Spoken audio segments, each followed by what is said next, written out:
টানা কয়েকদিন ধরে সীমান্তে ভারতীয় নাগরিকদের জোর করে বাংলাদেশে প্রবেশ করাচ্ছে বিএসএফ। মেহেরপুরের পর খাগড়াছড়িতেও ৬৬ ভারতীয় নাগরিকদের আটকের পর এমন তথ্য পেয়েছে বিজিবি। ভারত থেকে পুশ ইন করে মানুষ পাঠানোর বিষয়টি উদ্বেগের বলেছেন সংশ্লিষ্টরা।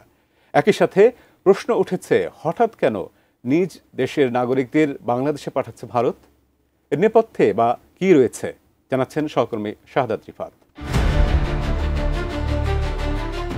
সম্প্রতি দেশের সীমান্তবর্তী এলাকা মেহেরপুরের মুজিবনগরে ১০ ভারতীয় নাগরিককে আটক করে বিজিবি।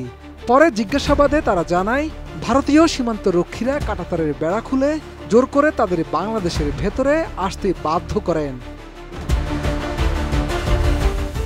এর ঠিক কয়েকদিনের মাথায় ৭ মে আবারও ৬৬ ভারতীয় নাগরিককে আটক করেছে বিজিবি।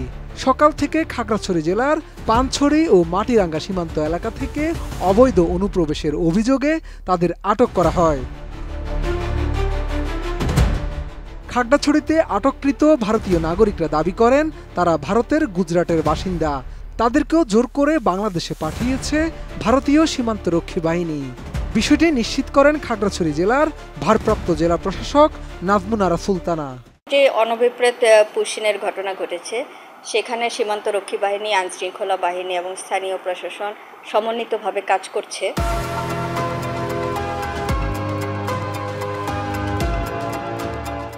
খাগড়াছড়ি জেলা প্রশাসন জানায়, মাটিরাঙ্গার তাইন্দং সীমান্ত দিয়ে ১৫, গোমতী ইউনিয়নের শান্তিপুর সীমান্ত দিয়ে ২৭ ও পানছড়ির লোগাং ইউনিয়নের রূপসেন পাড়া সীমান্ত দিয়ে ২৪ জন অনুপ্রবেশ করে। এর মধ্যে শান্তিপুর সীমান্ত দিয়ে অনুপ্রবেশ করা ২৭ জন সেখানকার হাজিপাড়া আবুল মাস্টারের বাড়িতে অবস্থান করছিলেন। স্থানীয়দের মাধ্যমে খবর পাওয়ার পর বিজিবি তাদের আটক করে। এদিকে বিএসএফ কর্তৃক পুশিনের ঘটনায় দেশজুড়ে নানা আলোচনা সমালোচনা চলছে।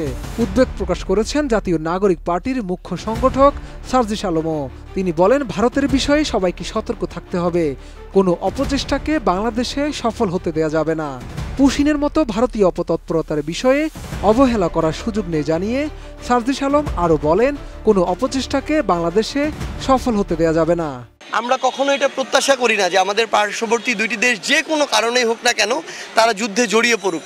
তাদের সাথে শুধু আমাদের বাণিজ্যিক আন্তর্দেশীয় সম্পর্কটা গুরুত্বপূর্ণ নয়, পাশাপাশি পরিবেশটাও তো গুরুত্বপূর্ণ। খাগড়াছড়ি সীমান্তে সম্ভবত যে সেখান থেকে প্রায় ৫০ ঊর্ধ্ব সেখানকার জেলা প্রশাসক জানিয়েছেন যে গুজরাটের মানুষ, তাদেরকে পুশ করার চেষ্টা করা হচ্ছে বাংলাদেশের ভিতরে।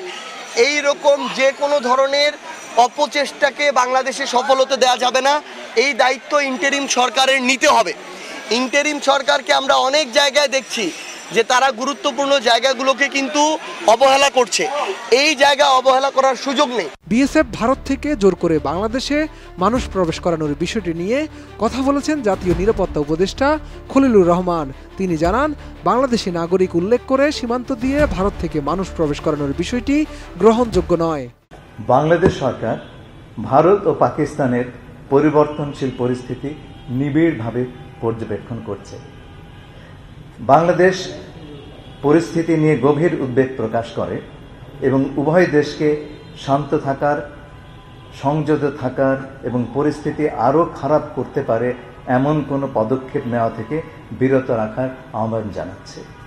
আঞ্চলিক শান্তি, সমৃদ্ধি ও স্থিতিশীলতার চেতনায় বাংলাদেশ আশাবাদী যে কূটনৈতিক প্রচেষ্টার মাধ্যমে উত্তেজনা প্রশমিত হবে এবং শেষ পর্যন্ত এই অঞ্চলের জনগণের কল্যাণে শান্তি বিরাজ করবে। খলিলুর রহমান আরও বলেন, বাংলাদেশ ভারত সীমান্তে জোরপূর্বক প্রবেশের বিষয়ে দিল্লিকে জানানো হয়েছে। কোনো বাংলাদেশি নাগরিক হলে আনুষ্ঠানিক প্রক্রিয়ায় তাদের পাঠানোর কথাও বলেন তিনি। আমরা প্রতিটি কেস আলাদা আলাদা করে নিরীক্ষণ করছি এবং